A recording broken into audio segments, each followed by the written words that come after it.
ৰাজ্যবাসীক দিবলৈছে এটা big breaking news. Zubeen গাৰ্গৰ হত্যাকাণ্ডক লৈ এইবাৰ উত্তেজিত হৈ পৰিছে আলফা স্বাধীন।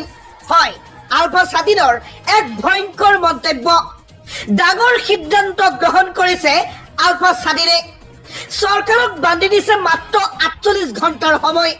এই 48 ঘণ্টাৰ ভিতৰত যদি জুবিন গাৰ্গৰ লগতে গোটেই অসমবাসীক ন্যায় প্ৰদান কৰিব নোৱাৰে, তেনেহ'লে এই চৰকাৰখনে এক ভয়ংকৰ পৰিস্থিতিৰ মোকাবিলা হ'ব লাগিব। হয়, আমাৰ প্ৰথমটো খবৰে ৰাজ্যবাসীৰ বাবে এটা বহুতে গুৰুত্বপূৰ্ণ খবৰ। আৰু এনেবোৰ গুৰুত্বপূৰ্ণ খবৰ নিতৌ পাই থাকিবলৈ আমাৰ এই চেনেলটো ছাবস্ক্ৰাইব কৰিব। লগতে আজিৰ এই ভিডিঅ'টিত এটা লাইক আৰু কমেণ্ট বক্সত গৈ জুবিন দাৰ বাবে জাষ্টিছ ফৰ জুবিন দা বুলি এবাৰ নিশ্চয় লিখিব। গাৰ্গৰ হত্যাকাৰীক প্ৰশাসনে বধ কৰিব নোৱাৰে, যদি জুবিন গাৰ্গক ন্যায় প্ৰদান কৰিব নোৱাৰে, জুবিন অনুৰাগীক ন্যায় প্ৰদান কৰিব নোৱাৰে, তেন্তে জুবিন হত্যাকাৰীক গুলিয়াই মৰাৰ ভাবুকি প্ৰদান কৰিলে আলফা স্বাধীনে। হয়, আলফাৰ স্পষ্ট কথা, যদি 48 ঘণ্টাৰ ভিতৰত জুবিন গাৰ্গক ন্যায় প্ৰদান কৰিব নোৱাৰে, অসমৰ ৰাইজক ন্যায় প্ৰদান কৰিব নোৱাৰে, তেন্তে 48 ঘণ্টা উকলি যোৱাৰ লগে লগে জুবিন গাৰ্গৰ হত্যাকাৰীক গুলিয়াই মৰাৰ ভাবুকি প্ৰদান কৰিছে আলফা স্বাধীনে। বন্ধুসকল, জুবিন গাৰ্গক লৈ এতিয়া ৰাজ্যত আৰম্ভ হৈছে কিছুমান নাটক, কিছুমান ৰাজনীতি। কিছুমান ৰাজনীতিবিদে ৰাজনীতি কৰিছে, কিছুমান অভিনেতাই জুবিন গাৰ্গক লৈ অভিনয় আৰম্ভ কৰিছে। এইবিলাক কৰিয়ে হয়তো এই পৰিস্থিতি পিছ পেলাব পাৰে। গতিকে আপোনালোকে ষ্টেণ্ডাৰ্ড হওক, আপোনালোকে ষ্ট্ৰং হওক, যাতে কোনো পধ্যে আমাৰ এইটো স্থানৰ পৰা আমি যি ন্যায়ৰ আশাত বহি আছো, এই ন্যায়টো নোপোৱালৈকে আমি পিছুৱাই যাব নালাগে। মই এজন সংবাদদাতা হিচাপে ময়ো বিচাৰিছো জুবিন দা অমৰ হওক, জুবিন দা ন্যায় পাক, গোটেই অসমবাসীয়ে ন্যায় পাক। গতিকে আমি ন্যায় পোৱা পৰ্যন্ত আমি পিছুৱাই যাব নালাগে। আপোনালোকে যিমান পাৰে ভিডিঅ'টিৰ কমেণ্টত জাষ্টিছ ফৰ জুবিন গাৰ্গ বুলি এবাৰ নিশ্চয় লিখিব। বন্ধুসকল, ইতিমধ্যে সিদ্ধাৰ্থ শৰ্মাৰ লগতে ৰিণিকী ভূঞাক লৈ আহি পৰিছে এক ডাঙৰ খবৰ, আপোনালোকৰ মাজত মই উপস্থাপন কৰিবলৈ যত্ন কৰিছো।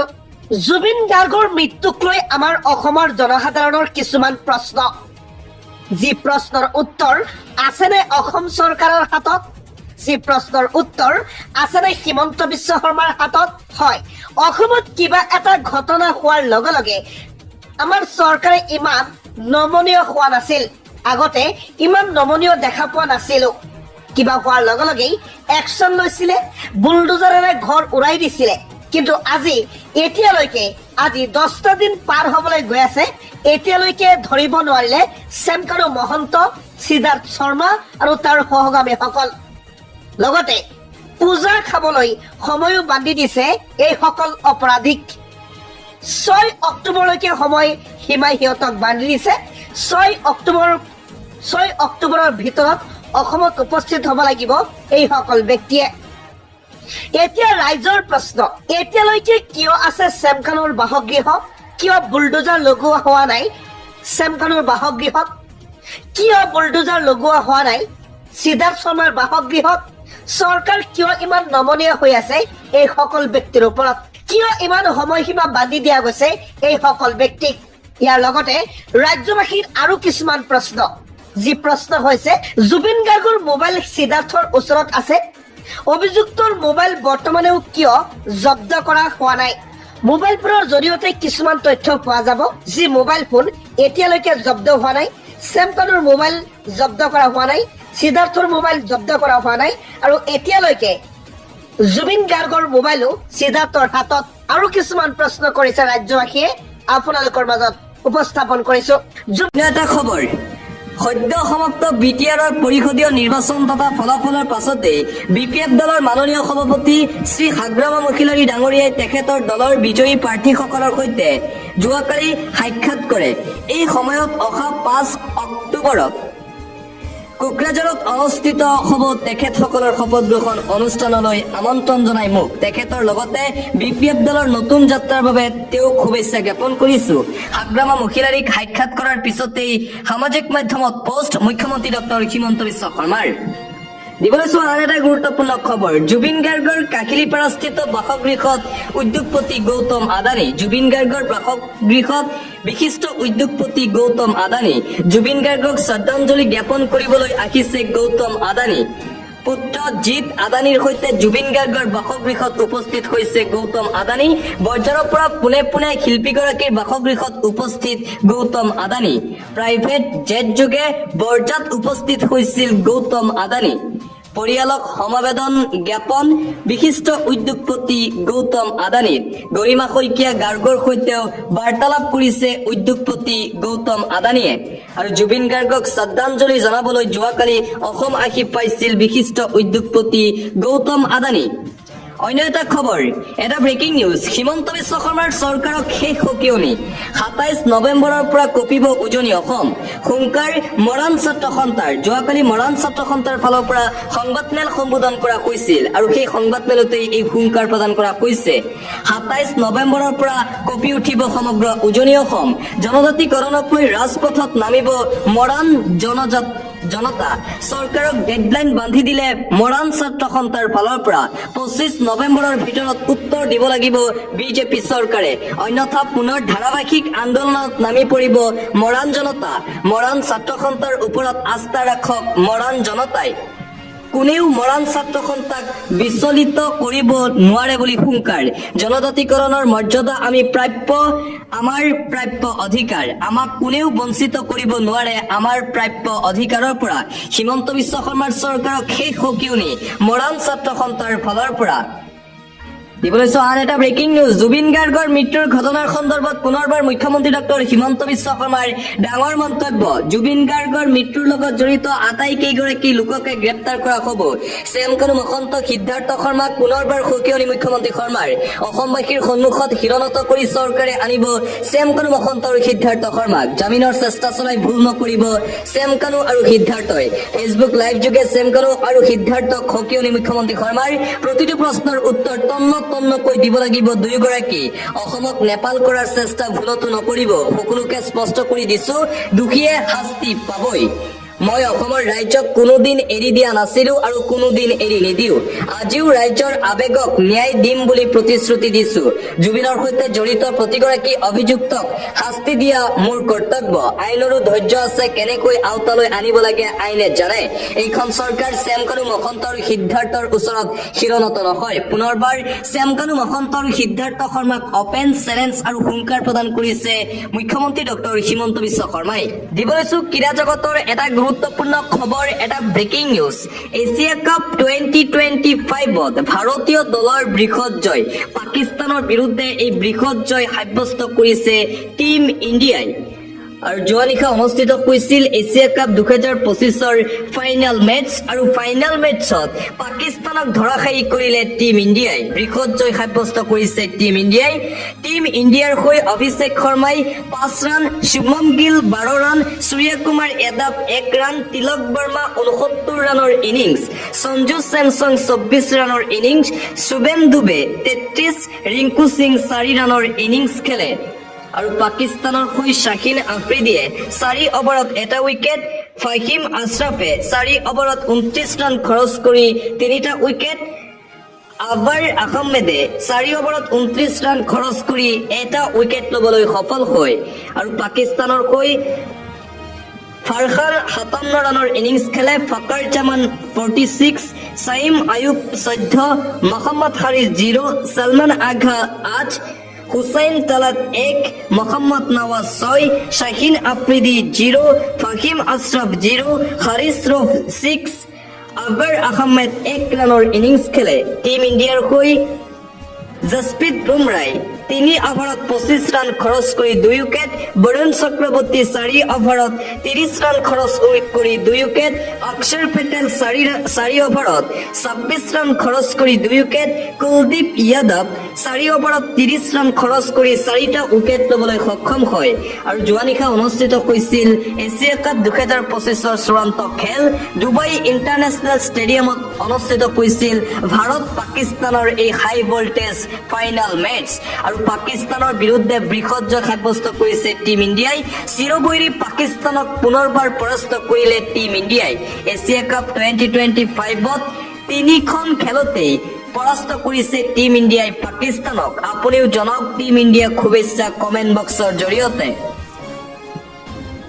আন এটা অতিকৈ গুৰুত্বপূৰ্ণ খবৰ জুবিন গাৰ্গৰ মৃত্যুৰ তদন্তৰ সন্দৰ্ভত পুনৰবাৰ সামাজিক মাধ্যমত পোষ্ট শিৱসাগৰ সমষ্টি বিধায়ক তথা ৰাইজৰ দলৰ সভাপতি অখিল গগৈৰ লাগিছিল ৰেড বা সাৰ্চ অপাৰেশ্যন দিছে নটিচ দিব লাগিছিল ৰেড কৰ্ণাৰ নটিচ দিছে লুক আউট জাননী 6 অক্টোবৰলৈ সময় দিলে কিয় আমাক জুবিন দাক পাহৰাই পেলাবলৈ আপুনি পাহৰিবলৈ প্ৰস্তুত নে এইদৰে জুবিন গাৰ্গৰ মৃত্যুৰ তদন্তৰ সন্দৰ্ভত পুনৰবাৰ সামাজিক মাধ্যমত পোষ্ট শিৱসাগৰ সমষ্টিৰ বিধায়ক তথা ৰাইজৰ দলৰ সভাপতি অখিল গগৈৰ পৰৱৰ্তী খবৰ ভয়ানক বিপদত এছএছপি লীনা দলে কন্যাৰ নামত এছটিৰ ভুৱা প্ৰমাণ পত্ৰ উলিয়াইছিল লীনা দলে ভুৱা এছটিৰ প্ৰমাণ পত্ৰৰে দিল্লী বিশ্ববিদ্যালয়ত নাম ভৰ্তি কৰোৱাইছিল কন্যাৰ ৰাষ্ট্ৰীয় অনুসূচিত জনজাতি আয়োগৰ তদন্তত পোহৰলৈ আহিল এই জালিয়াতিৰ ঘটনা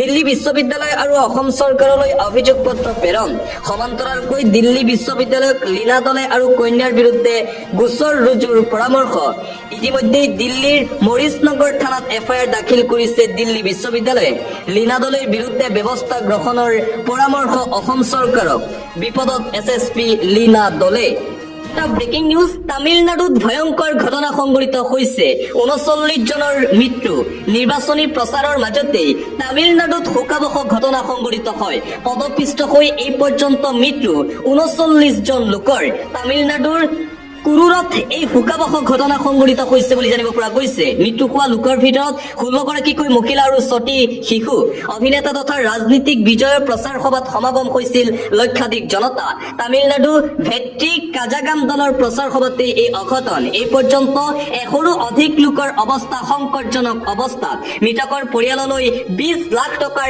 আৰ্থিক সাহায্য ঘোষণা কৰা হৈছে বিজয়ৰ ফালৰ পৰা আৰু বিজয়ৰ নিৰ্বাচনী প্ৰচাৰ সভাতে এই অঘটন অন্য এটা খবৰ অসমত পুনৰ এনকাউণ্টাৰৰ ঘটনা গোৱালপাৰাত সৰ্ববৃহৎ এনকাউণ্টাৰ 4টা দুৰ্বৃত্তক লক্ষ্য কৰি আৰক্ষীৰ গুলীচালনা গোৱালপাৰাত ৰাজ্যত অসম আৰক্ষীৰ সৰ্ববৃহৎ এনকাউণ্টাৰৰ খবৰ 4টাকৈ দুৰ্ধৰ্ষ ডকাইত থকা সৰকা আৰক্ষীৰ গুলীত গোৱালপাৰাৰ ধূপধৰাৰ ঘিলাডুবিত পুৱতি নিশা এনকাউণ্টাৰৰ ঘটনা অপহৰণ আৰু চাঞ্চল্যকৰ ডকাইতিত জড়িত ডকাইত কেইটা নিহত মাকুলমুৱাৰ জাকিদুল ইছলাম বকুৰ চুবুৰুদ্দিন দামৰা চিতুকুনাৰ মুকুন্দ ৰাভা আৰু পুথিমাৰাৰ আন এজন লোক পুৱতি নিশা ডকাইত আৰু আৰক্ষীৰ মাজত প্ৰচণ্ড গুলীয়াগুলী AS02AE2633 নম্বৰৰ বাহনক লক্ষ্য কৰি গুলী বাহনৰ পৰা জব্দ প্ৰায় 8টা মোবাইল পিষ্টল পুৱতি নিশা ডকাইত আৰু আৰক্ষীৰ মাজত প্ৰচণ্ড গুলীয়াগুলীৰ ঘটনা এটা জৰুৰী খবৰ সাৱধান ঘুষখোৰ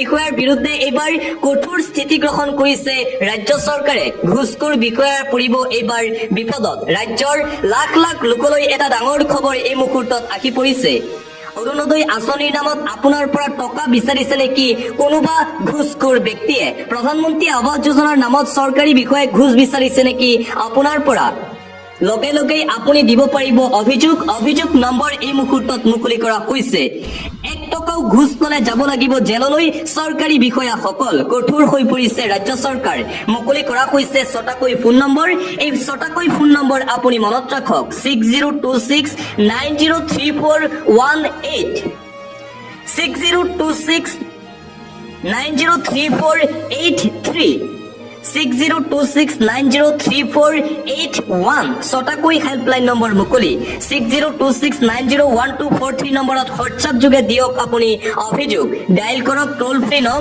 180034533767 036124622295 নিয়ন্ত্ৰণ কক্ষৰ নম্বৰ মেইল কৰক complaints.bsc@gmail.com দুৰ্নীতি নিবাৰক শাখাই মুকলি কৰিছে এই কেইটা নম্বৰ আপোনাৰ পৰা যদি কোনো চৰকাৰী আঁচনিৰ নামত কোনোবাই ঘুষ বিচাৰে তেন্তে আপুনি এই কেইটা নম্বৰত জুবিন গাৰ্গৰ মোবাইল সিদ্ধাৰ্থৰ ওচৰত অভিযুক্তৰ মোবাইল বৰ্তমানে হোৱা নাই জব্দ শ্যামকানু সিদ্ধাৰ্থ সঞ্জীৱ নাৰায়ণ মোবাইল এতিয়াও কিয় হোৱা নাই জব্দ মুখ্যমন্ত্ৰীৰ নিৰ্দেশৰ পিছতো কিয় কঠোৰ হোৱা নাই তদন্তকাৰী বিষয়া ইতিমধ্যে 6 অক্টোবৰৰ সময়সীমা বান্ধি দিছে মুখ্যমন্ত্ৰীয়ে।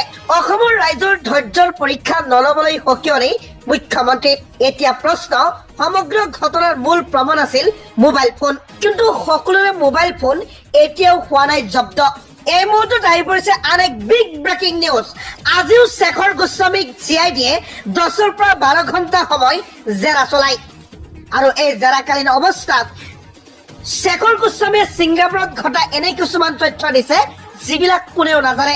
ছিংগাপুৰত ঘটা এনে কিছুমান তথ্য পোহৰলৈ আহিছে যিবিলাক মই আপোনালোকৰ মাজত উপস্থাপন কৰিম। এটা ভিডিঅ' অলপো আপুনি স্কিপ নকৰি শেষলৈকে চাব। হয়, আজি আকৌ CIDৰ কাৰ্যালয়ত হাজিৰ হয় শেখৰ গোস্বামী।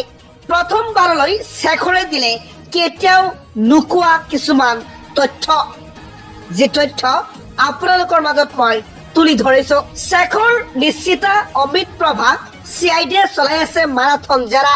CIDৰ কাৰ্যালয়ত আজি এই জেৰা দীঘলীয়া হ'ব। ছিংগাপুৰৰ কাণ্ডৰ বহু তথ্য ফাদিল হৈছে আজি। অসমৰ জনতাই নজনা বহু কথা ওলাইছে CIDৰ আগত। শনিবাৰেও 3 গৰাকীক চলোৱা হৈছিল মাৰাথন জেৰা। 10ৰ পৰা 15 ঘণ্টাৰ জেৰা কৰাৰ অন্তত আজি আকৌ কৰা হৈছে জেৰা। CIDয়ে যেতিয়াই মাতিব তেতিয়াই হাজিৰ হ'ব লাগিব। জুবিন গাৰ্গৰ মৃত্যুৰ তদন্ত ক্ষিপ্ৰগতিত চলিছে। হয়, ইতিমধ্যে অসমৰ এক আৰক্ষীৰ দল ছিংগাপুৰত উপস্থিত হ'ব জুবিন গাৰ্গৰ মৃত্যুৰ তদন্তৰ তথ্য ল'বলৈ।